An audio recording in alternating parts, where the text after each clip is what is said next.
This is AHA Business Radio, creating aha moments for business, by business, and about business, providing opportunities to discover information to help you run your business and guide your decision making. The more you know, the better decisions you make. AHA Business Radio is produced by Alan Hirsch Advisors. For more information, log on to ahabusinessradio.com. To join in tonight's conversation, call 410-481-1300. Now, here's your host for AHA Business Radio, Alan Hirsch. Good evening. Welcome to tonight's show. My guest in the studio tonight is Bert Sadtler. He is the president of Boxwood Strategies, and we're going to talk about various aspects of business compensation, employee compensation, and so forth. But before we start the conversation, Bert, what motivates you to get up in the morning and go to work? I get up early, Alan. That means I went to bed early the night before, and I'm curious what's happened. I do business in multiple time zones, and what's happened overnight while I'm sleeping, I get emails back, I get business opportunities back. I'm interested in getting up in the morning and finding out how the day is going to start. Okay, so you do employment compensation and search and recruitment, but we're going to talk mostly tonight about compensation. So well, before I do that, how did you get started? And tell me a little bit about what you do, and so that the audience understands your expertise and what we're going to talk about this evening. I think I'm another reflection of this business world today, which is nimble, agile, and things are always changing. I entered the business world in my early 20s, driving revenue as a sales producer, had that role for a number of years. It ended. I found myself very much like lots of folks out there in transition. One thing led to another. I ended up entering the recruitment field because of my sales background, and it turned out to be a really good fit, and I eventually founded my own business because I thought there was a better way, because I thought there should be a change in the existing way recruiting and compensation exist today. So, in helping you to find a better way, so what is the better? I like to follow up, but we want to talk about compensation. So what are some of the things you found that are better ways to deal with and talk about compensation? And before you answer that, let's talk, what do you consider compensation? And then we can talk about the better way of working that out. Well, in the context of our conversation today and this evening, compensation in this discussion is the everyday fabric of the man and the woman going to work getting paid. It's not that balloon payment that you read about in the paper about some executive getting millions of dollars on a severance or millions of dollars in a package. Every single member of the workforce gets up in the morning and for one reason or another needs to go to work, and ideally gets paid in cash or in compliments or in some means for the work they do. That, to me, defines today's compensation. So do you define compensation beyond just the paycheck? Or in other words, talking about some of the benefits, is that part of the compensation? Yeah. So you look at the business world today and you look at the people that are in it, and there's, you can sort of divide it in two. Do you get up in the morning to want to make a difference? Do you get up in the morning to want to make money? Neither are 100% one or the other, but if you're 51% more about wanting to make the money or more wanting to make the difference, you are better serving yourself working for a company that's like-minded. Okay, so as far as getting paid, the money part is pretty clear to measure. Wanting to make a difference, the compensation form there can be in the form of being recognized, being reinforced that you are making a difference. A little harder to measure that, but backing up for a moment, getting into the cash part of compensation. Let's go there and talk about change, if I may. Please. A number of years ago, there was this notion that the higher the base salary we all got, the better we were. And maybe in those days that was an accurate statement. And I would argue today that someone receiving a high base salary is not necessarily in their best interest or in their employer's best interest. What happens? In this nimble, agile, and changing world that we're in today, things are not certain. And an organization determines that they've got to make some changes. What's the first thing they do? Cut the highest cost. What's the first thing that happens? The person who's come in with a big, high base salary is now exposed. And their employment has ended. They're now in the water. Never really having the opportunity to bring their employer value, and their employer has let them go. Well, is there a better way? Yeah, there's a much better way. A better way would have been have some contribution of a base salary plus some contribution of a performance-based bonus, measuring that individual on specific goals that they're able to accomplish and be rewarded for. In that setting, should there be a need to cut costs, they're not sitting with a gigantic expense to their employer. They're sitting with a base salary with the opportunity to earn more, assuming they're able to deliver value. Okay. Before we continue the conversation, just want to remind everybody, I'm Alan Hirsch of Alan Hirsch Advisors, and I'm talking to Bert Sadtler of Boxford Strategies. If you have any questions or comments, give us a call, 410-481-1300. The couple things you said in that and is that people either work to make a difference or to make money. And I would suggest that there are other issues that why people work. And I've seen studies, and I know probably you have too, that when you think about money and you evaluate what employees want, it can be as far down as 10 or 12 in the list of what makes employees happy. So I would suggest in the vast majority of people, having done this show and asked that question, what motivates you to get up in the morning and go to work, I've only had, I think, 2 guests in over 3 years that said to make money. One of them, I believe, has had 3 jobs in the last 3 years.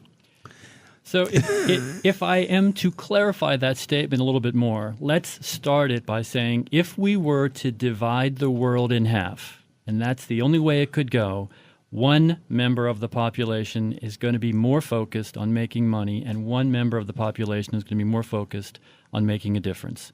Men and women that serve this country did not generally do it to make $1 million. They did it to make a difference. Correct. It doesn't mean that those men and women have no regard for coin or money. It's that 51% of their focus or more is they want to go and feel as though their work matters. They make a difference.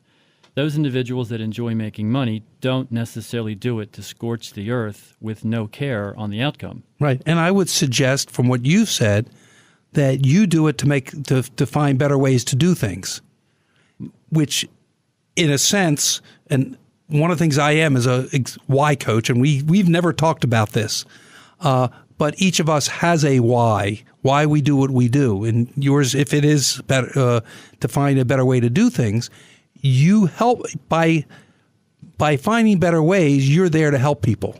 Yes. And make a difference for them and the companies you work with.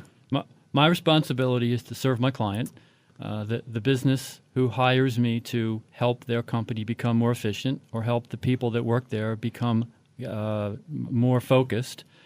And so, yes, I am responsible for making that work better. Right, and finding your clients better ways to compensate and find them better ways to do what they're doing around employment issues. Yes. Okay. Yes. So let's get back to defining compensation a little bit more. And so you've talked about it as the financial remuneration that a individual gets, and you think there's a better way than most businesses do it. And one of the things you talk about that I've seen you write about is this issue of alignment with compensation. Can you say a little bit about that, because we have to go break in about a minute or so.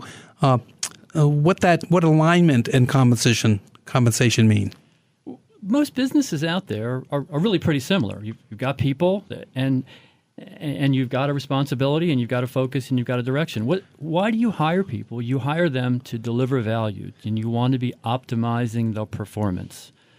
So alignment you could use the example I like of a Roman warship, pretty amazing weapon with people rowing, with a ramming piece at the front of it, with sails, with an army on top, and with a captain and generals directing where it goes. The alignment is that example, that Roman warship, has got to all be going in the same direction, or it fails. It loses its focus. However, the people on it each have an individual role. The folks pulling the oars have little or nothing to do with what's going on with the sails. The Army has little to do with what's going on with the oars. The organizational part, the alignment, comes from the leader. And the captain in that case has got to be focused on what's going on with the oars, what's going on with the sails.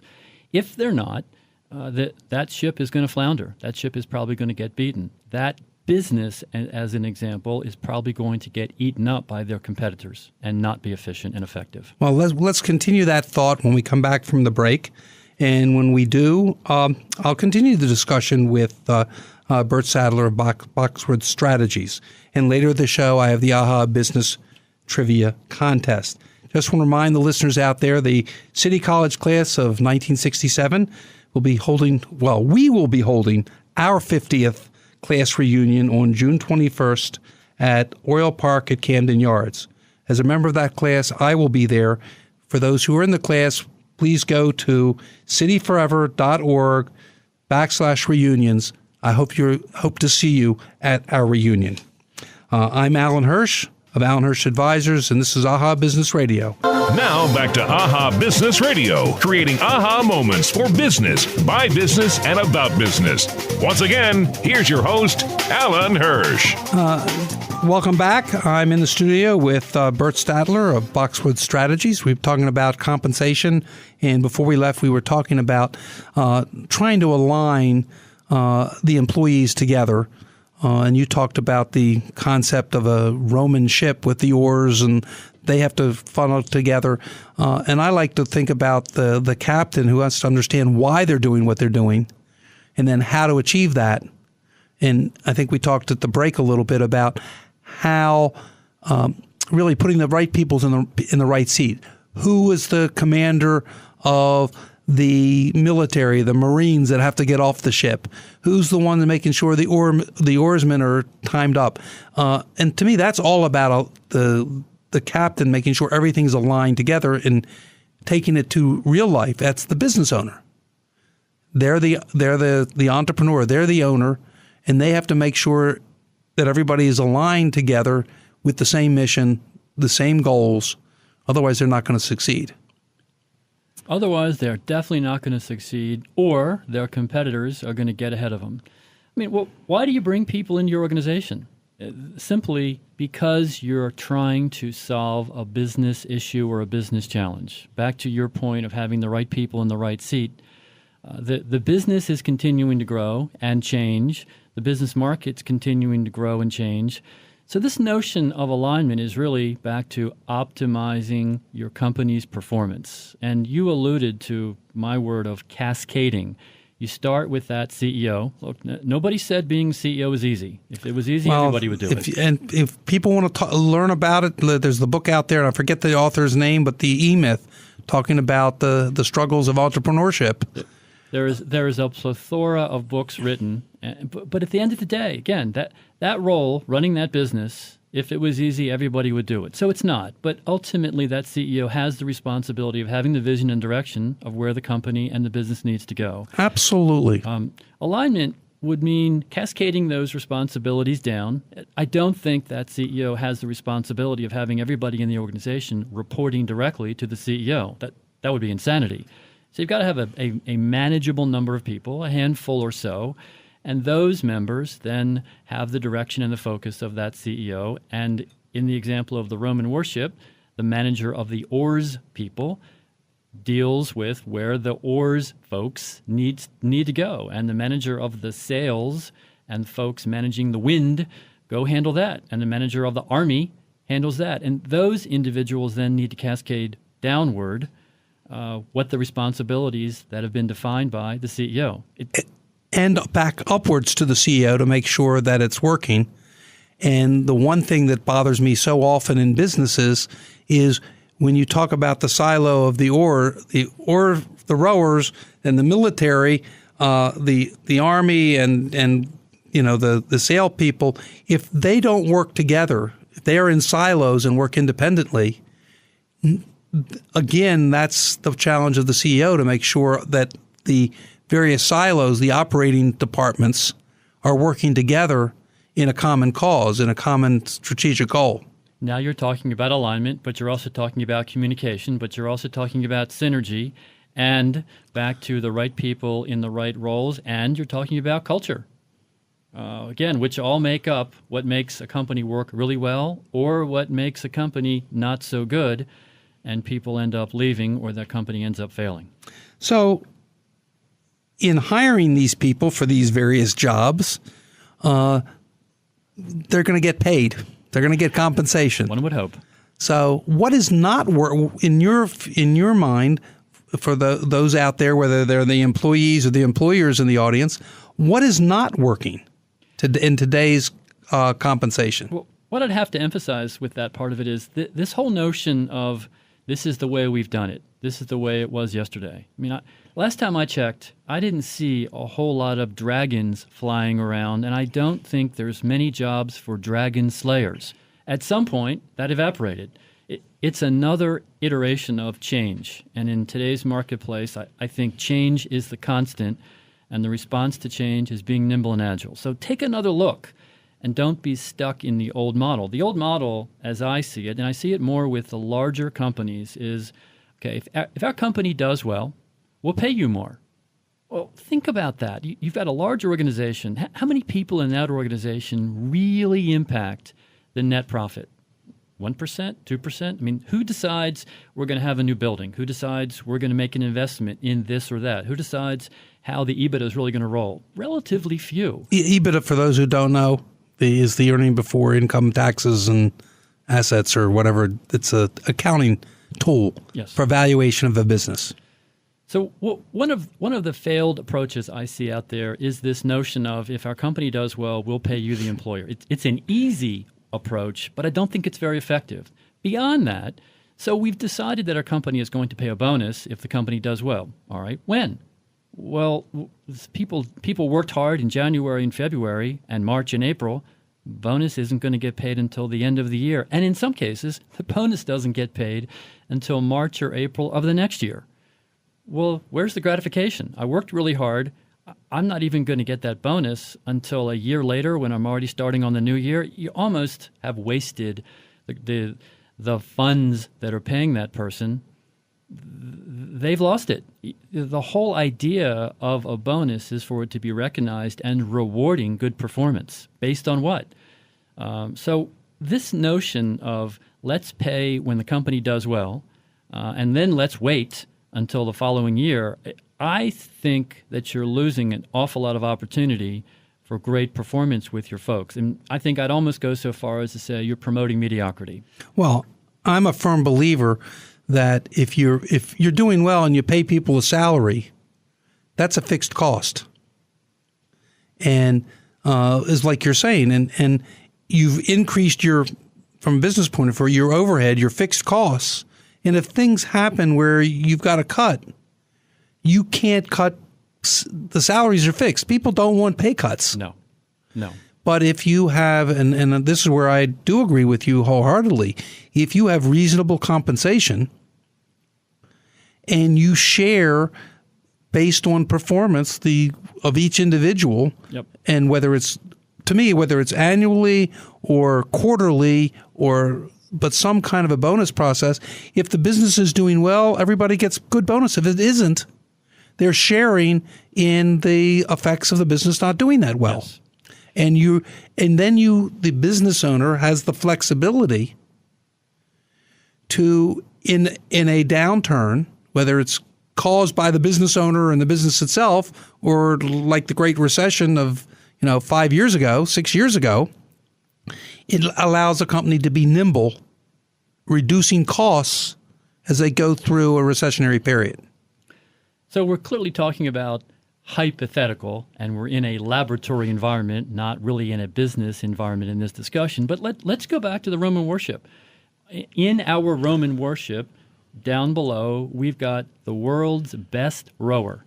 He is phenomenal. However, the ship's not doing so well. So this ship isn't necessarily achieving all of its war goals, but the rower is phenomenal. Should the rower suffer because the rest of the ship is doing poorly, or should the rower be rewarded because the rower is really good at what he's doing?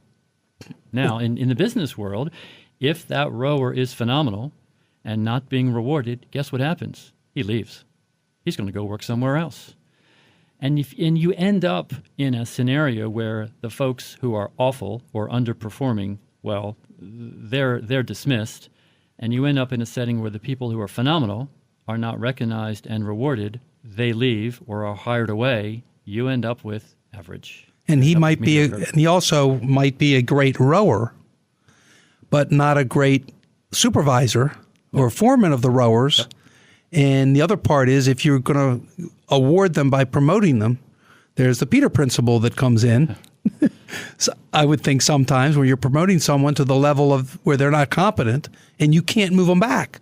So it's a two-edged sword there. Yes. Agreed. My compensation example was less about the Peter principle. I understand that, but Sure. it's about rewarding. Yep. If you have a base salaries for those jobs, and it's the base, rather than increasing the base, sometimes you promote from within. That was that's the other thought. You promote from within. Not everybody rowing that boat wants to be a supervisor. Some love rowing. Some love being in that role of just what they're doing. Mm-hmm. And again, good managers, good leaders would recognize that and support that individual, while others would love the notion of climbing the corporate ladder. But as far as the compensation piece goes, just to finish that point of what needs to be improved or what would work better, recognizing that phenomenal rower for really moving the needle and rewarding that person, in my view, could be done based upon that individual's goals and objectives, based upon that individual's ability to deliver. I understand, and we'll continue that thought when we come back from the commercial. And as we go to the commercial, we have the traffic update. And we'll come back. I will continue the conversation with Bert Sadtler of Boxwood Strategies. I'm Alan Hirsch, and this is AHA Business Radio on CBS Sports Radio, 1300 AM. Now back to AHA Business Radio, creating aha moments for business, by business, and about business. Once again, here's your host, Alan Hirsch. Welcome back to the show. I'm in the studio with Bert Sadtler, and we're talking about compensation. If you have any questions or comments, please give us a call, 410-481-1300. There are a lot of you out there that work for businesses or running businesses. I'm sure you have questions about compensation, so please give us a call, 410-481-1300, if you do have any questions or comments. So one of the things that we've been talking about is this alignment. So why is that important to businesses? I think alignment clearly is important to businesses. It gives them a huge competitive or non-competitive advantage. If you are aligned, you are optimizing the performance of your company. In my view, the group, the aggregate output of the employees ought to be greater than the individual output of each person added up. So how does thinking about this compensation and working with individuals rather than with teams, and you can do compensation based on team success and on individual success. How does a business owner use this in order to improve their business? Okay, and you've used the word managed by objective, which is what I'm getting to. Yes. So how does management really use this tool? So the classic managed by objective or MBO, it's not a new idea. It's all over business books. Let's talk about the trade-off. It isn't I'm going to do this or I'm not going to do anything. The two classic models out there for a business today are I'm going to put time into it, I'm going to invest time, it's going to take time, or I'm not going to put any time in up front and I'm going to have to deal with things later. You've got one choice or the other. So for example, the company that chooses to have a rather easygoing comp plan, the one that says if we do well, we'll pay a bonus and maybe we'll pay it in the spring of the next year, that's not particularly complicated. It's not particularly time consuming. What's the trade-off there? Well, when employees get disenchanted and leave, you tend as the employer to find out after they left. I have yet to ever meet a CEO who gets up in the morning and says, I can't wait to have surprises. I love surprises. Most CEOs I meet say, I hate surprises. I know they're going to happen all day, but I'd like to avoid them as much as possible. I fit the same category, running my own business. I'd like to avoid as many surprises as possible. So my notion here is, as a self-described disruptor of the traditional approach, let's look at this from a different perspective. If you put time in up front, you are less likely to pay the price of a surprise later. And if you put time in up front and put a process in place, in this case, a version of managed by objective, you are having each member of your organization, starting from the leadership and cascading down, have specific individual goals and objectives which collectively benefit the organization. And in measuring them, in today's business world of fast pace, why would you ever measure it on an annual basis? Things change too quickly. At a minimum, you want to measure that every 6 months, and ideally every 3 months. Again, you start putting your plan together. Before you know it, the landscape has changed. I would say, and people have heard me use this on the show before, but when I work with my clients about employees and objectives, I use what I call a SMART plan, which means being that even for employees, you're setting up their goals. They need to be specific objectives. They need to be measurable, achievable, who's responsible, yes, and in a time frame. And if the job entails for a bookkeeper or accountant to do the financials by the 15th of the month, that's a review monthly, not quarterly. So each of those jobs that you're assigning to an individual employee that can be measurable so that you can evaluate them based on objective criteria, which I think is what you're leading to. Did you or didn't you?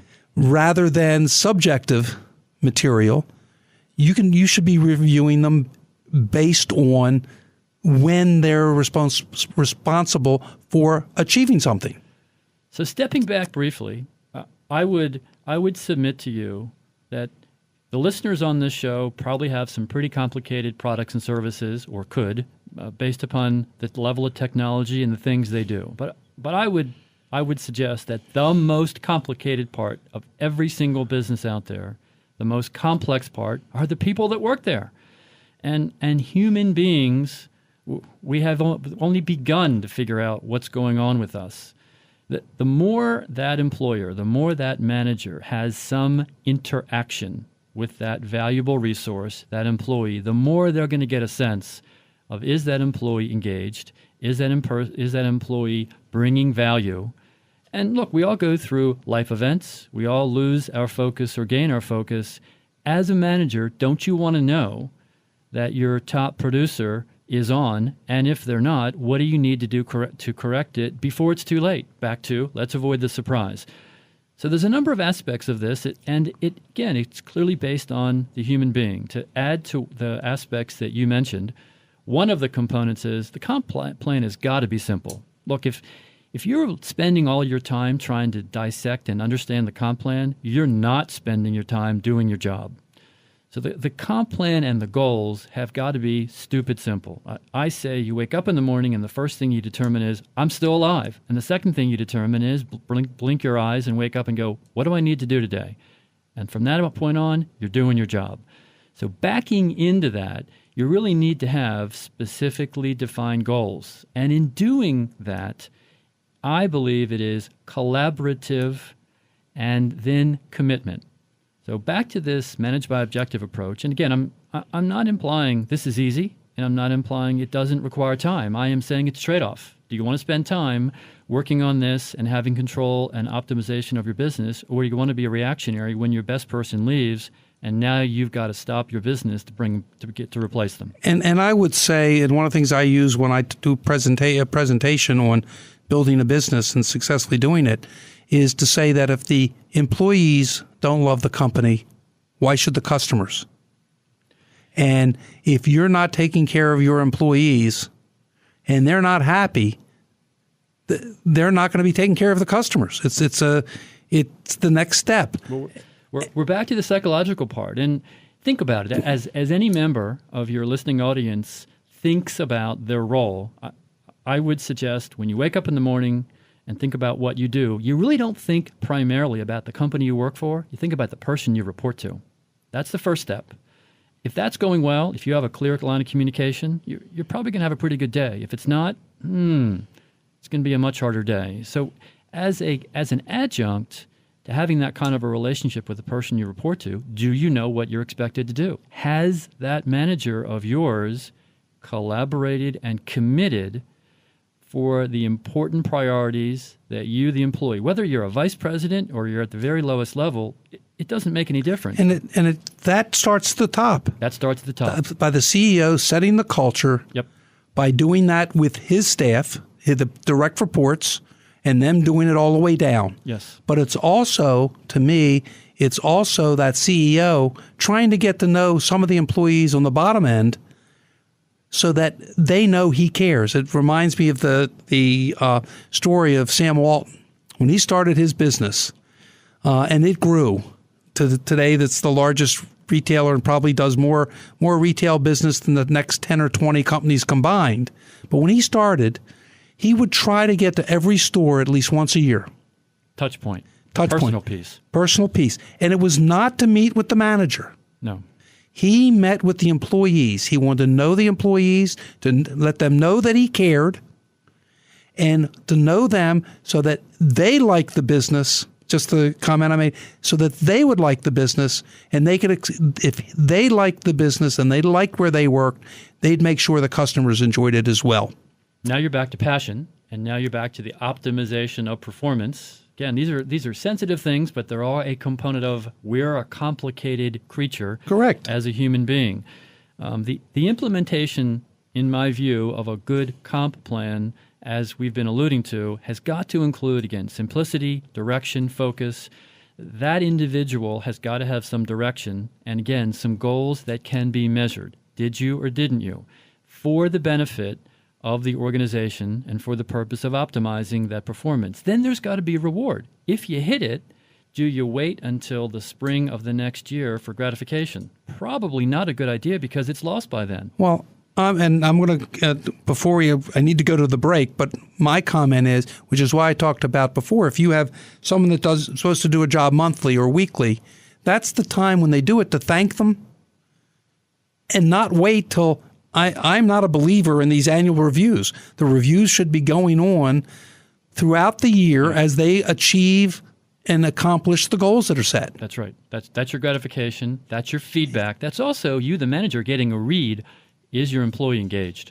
Well, got to go to the last break, and when we come back, we will have the AHA Business Trivia Contest, the winner of which will get a gift certificate to the Capitol Grill. And I will continue my discussion with Bert Sadtler of Boxwood Strategies. I'm Alan Hirsch of Alan Hirsch Advisors, and this is AHA Business Radio on CBS Sports Radio, 1300 AM. And now, with tonight's AHA Trivia question, here's your host, Alan Hirsch. Well, tonight's trivia question, those here in the studio, they haven't guessed it yet, so they think it's very difficult. I hope someone out there will know the answer and give us a call. It's ugly, but it will get you there, was a 1969 advertising slogan for which car? Again, it's ugly, but it will get you there, was the 1969 advertising slogan for which car? Please give us a call, 410-481-1300. If you think you have the answer, and the caller with the correct answer will receive a gift certificate to the Capitol Grill, one of my favorite restaurants in Baltimore. I'm talking to Bert Sadtler of Boxwood Strategies, and we're talking about compensation. And when we went to the break, we were really talking about this whole overall strategy of compensation packages. So let's just continue. What is it that you believe is the better way for a company to structure that compensation package? It is certainly not. It's ugly, and it'll get you there. Okay, that's the opposite direction, and I think there's a lot of that. I think also it's got to be simple so people can understand it. Got to be simple, and look, if a business today has one of those models where we pay a bonus in March or April or May and it's working, keep doing it. I talk to an awful lot of people on a regular basis from a recruiting perspective, from a consulting perspective, people in the workforce. And it's just unnerving when I say to a man or a woman, do you understand your comp plan? And they say, no, I don't. And many of those become very interested in leaving their organization for a better opportunity. So to try to summarize what we've been talking about and a managed by objective and to simplify it, the approach I'd take is it takes time. You got to invest the time. If you want your business to do well, you got to put the time in. If you want to understand where your people are going, the most complicated part of your business, you got to spend time with them. The better leaders are able to communicate where the direction of their organization is going and reward the people that are able to deliver, not necessarily reward people who aren't delivering. We're not all equal. Some of us are able to do more things than others. I've rarely ever met a CEO who said, I won't reward someone who's over-delivering. Let me just take, I've got Mark from Baltimore on the phone. Mark, you there? Alan, how's it going? How you doing, Alan? It sounds like you're in your car. So which car used the slogan, it's ugly, but it will get you there? That would be VW, Volkswagen. You're absolutely correct, the Volkswagen Beetle. And interesting enough, I don't know if you remember, I don't know how old you are, but it didn't use the car in the ad. It actually used the U.S. lunar landing module, which was from the first landing of the moon in 1969. And it substantially increased sales. Mark, any other comments or questions you have for what you're listening? No, it's a good show. I appreciate you taking my call and all the information. It's my pleasure. If you'll hold the line for Joe, my producer, he'll get your mailing address so we can send you out that gift certificate. Thanks for calling. Thanks a lot. So it was a Volkswagen Beetle, which was it, and most people called it an ugly car back then, so they played on that. So let's get back to this compensation package and the complete thing. And you know, it's about, to me, it goes, great leaders think outside the box. They compliment, they work with employees, they trust them to do the job, they help them learn. As all part of this plan, they help them learn when they make mistakes. They don't cut their pay when they make mistakes. Business is full of mistakes. And if you're not making mistakes or getting a rejection in business, you're doing something wrong. But again, in having this analysis, this discussion on managed by objectives, I have no doubt there's members of your audience that are hearing those words, MBOs and managed by objectives, and being turned off. And as well as folks who have worked with them. It is not a perfect plan. There isn't one. We just talked about business and mistakes and errors. For a managed by objective to work, every piece of it needs to be executed. First of all, there's got to be this collaboration and commitment. The whole human nature, if you and I, Alan, were putting together a pen, however beautiful or ugly that pen would be, we'd have a commitment to use it. If I handed you the most beautiful pen in the world, and I said, no matter what happens next for the rest of your life, you're using this pen, you would, as a human being, have some pushback. So part of this managed by objective approach has got to be the employee has a significant contribution into what it is they regard as their role and opportunity, and their manager and leader has got to be collaborating, reaching a point where they're both committed to this plan. I would go so far as to call it a path for success. And again, if you and I build this pen together, we're going to have some commitment to using it. It's simple human nature. Well, once those goals are achieved, waiting for 13 or 14 months for there to be remuneration or acknowledgement or reward, the whole point is lost. So now we're at a point of threshold and structure and interaction. And for you as a manager to be reviewing with me, how are we doing with this? You're also going to be reading me. Am I engaged? Am I on point? Maybe there's something going on personally in my life, and I need to step back. Okay, that happens. But a good manager will also understand, in my view, will also understand what is happening in the personal lives of employees. A good manager does, and when there is the structure in place for that to be a normal, natural part of the discourse between manager and employee, then it becomes easy to read that person, avoiding surprise. And it starts at the top. Yes. And I think we both agree, if the CEO, the owner, treats the first level of management that reports to them in that kind of way, understanding, the wife is sick or whatever it is. And when I work with with the business owners I work with, the first thing I ask them when I meet with them is ask them to rent the business on their business, their personal life, and their health. Because if you don't know how they are doing in their life, you can't sometimes help, because that health, whether it's them or their member of their family, they can't perform if their wife's in the hospital or a child's sick. No. And if they're having, I'll never forget, if they're having a personal relationship problem in their personal life, that will affect the work. Back to human beings. We are all human beings. And we are all complicated. Very complicated. So to be able to, besides just the money and the remuneration, on an ongoing, I hated annual reviews. That's what it was when I started. And you talk about it here. It needs to do it on a periodical basis as people succeed. Well, there's another aspect that's worth being introduced here, and that's, again, the whole value of the collaboration and the commitment eliminates the notion of let us as an employer set up goals that cannot be achieved. I've, in my past, have worked for organizations who hired companies to come up with comp plans that the employees couldn't hit.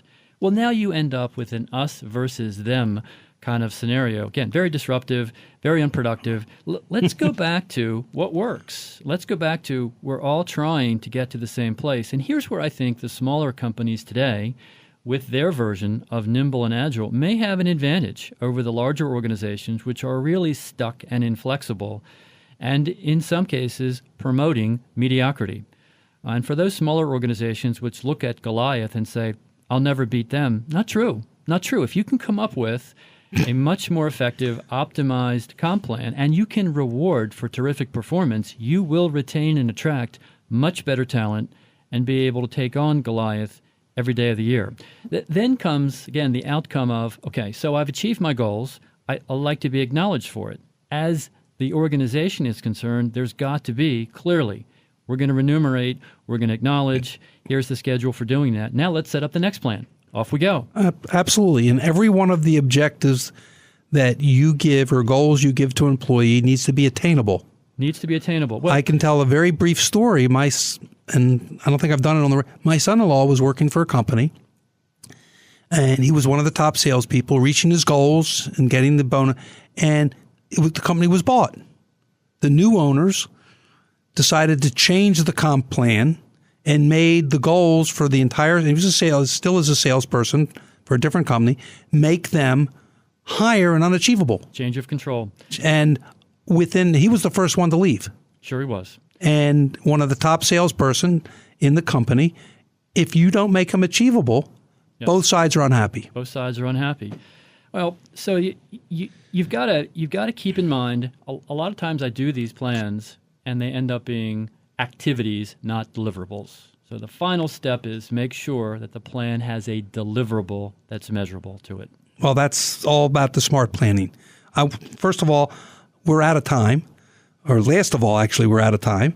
So, Bert, I really want to thank you for being here. My pleasure. It's my pleasure to have you here. I've learned a number of things this evening. I hope the listeners have. How can any of the listeners reach you to get your help and advice? My website is www.boxwoodsearch.com. Repeating that, boxwoodsearch, no spaces.com. On there are some articles that I write on a monthly basis and get published, as well as what it is Boxwood does. Well, again, I want to thank you. I want to thank my producer, Joe. I also want to thank Larry Wilner from LW BizFlix for videotaping tonight's show. Please join me next Tuesday at 6 p.m. when my guest will be Donald Fry, who's the president and CEO of the Greater Baltimore Committee. I'm Alan Hirsch of Alan Hirsch Advisors, your host. To reach me, call 443-977-4500 or reach me on my website, alanhirschadvisors.com. This has been AHA Business Radio on CBS Sports Radio, 1300 AM. I'm Alan Hirsch, and I believe in making a difference in the lives of others. I help you understand your vision, both professional and personal, discover why you're in business, work with your visions to align them with your why, give you feedback on what is important, and hold you accountable for your decisions. All this so you can improve your life and improve the lives of the people around you. If that sounds like someone you want to work with, give me a call at 443-977-4500. That's 443-977-4500. Do retirement issues keep you up at night? Are you holding a portfolio filled with underperforming but costly investments?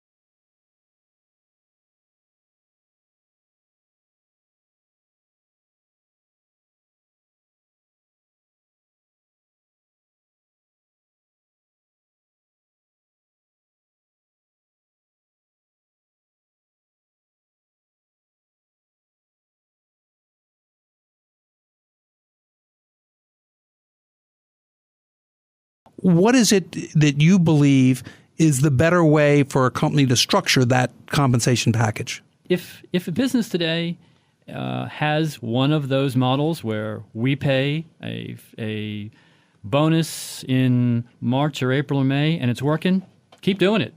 I talk to an awful lot of people on a regular basis from a recruiting perspective, from a consulting perspective, people in the workforce. And it's just unnerving when I say to a man or a woman, do you understand your comp plan? And they say, no, I don't. And many of those become very interested in leaving their organization for a better opportunity. So to try to summarize what we've been talking about and a managed by objective and to simplify it, the approach I'd take is it takes time. You got to invest the time. If you want your business to do well, you got to put the time in. If you want to understand where your people are going, the most complicated part of your business, you got to spend time with them. The better leaders are able to communicate where the direction of their organization is going and reward the people that are able to deliver, not necessarily reward people who aren't delivering. We're not all equal. Some of us are able to do more things than others. I've rarely ever met a CEO who said, I won't reward someone who's over-delivering.